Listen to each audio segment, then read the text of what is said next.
നമ്മുടെ ഇന്ത്യ രാജ്യം മുസ്ലിംകളും ക്രൈസ്തവർ ജൂതന്മാർ ചുരുക്കം ഹൈന്ദവർ അതുപോലെ ജൈനൻ തുടങ്ങി നിരവധി മതത്തിന്റെയും തീരെ മതമില്ലെന്ന് പറയുന്ന ആളുകളുടെയും ഒരു കൂട്ടമാണ് നമ്മുടെ ഇന്ത്യ രാജ്യം. അതിൽപ്പെട്ട ഒരു സ്റ്റേറ്റാണ് നമ്മുടെ കേരളം. അപ്പൊ നാം ഇത് പഠിച്ചിരിക്കണം. നാം എന്തു ചെയ്യുന്നുവെങ്കിലും ഇസ്ലാം മതത്തിൽ അതിന്റെ വിധി എന്താണ് എന്ന് നമ്മൾ പഠിച്ചിരിക്കണം.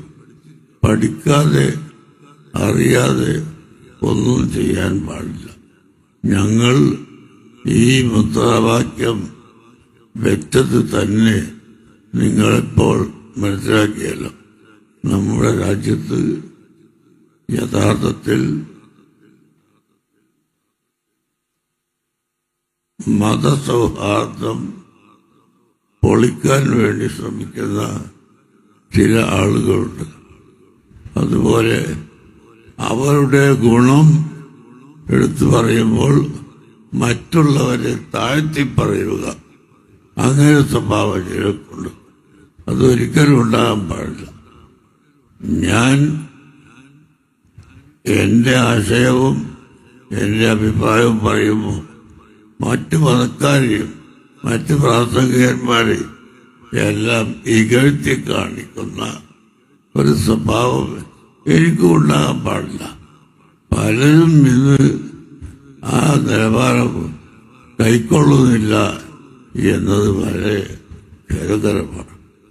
അത് പറഞ്ഞാൽ നാലാളെ സ്റ്റേജിന്റെ മുമ്പിൽ കിട്ടിയാൽ പൊട്ടിത്തെറിച്ച് എല്ലാ ആളുകളെയും ഇകഴ്ത്തുന്ന വിധത്തിൽ തന്റെ പോലീസ ഇങ്ങനെ പറയുന്ന ചില ആളുകളെ നമുക്ക് കാണാം.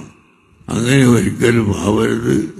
അവനവൻ ചെയ്ത കാര്യങ്ങൾ മറ്റുള്ളവർക്ക് അറിയിച്ചു കൊടുക്കേണ്ടി വന്നാൽ അറിയിച്ചു കൊടുക്കാം.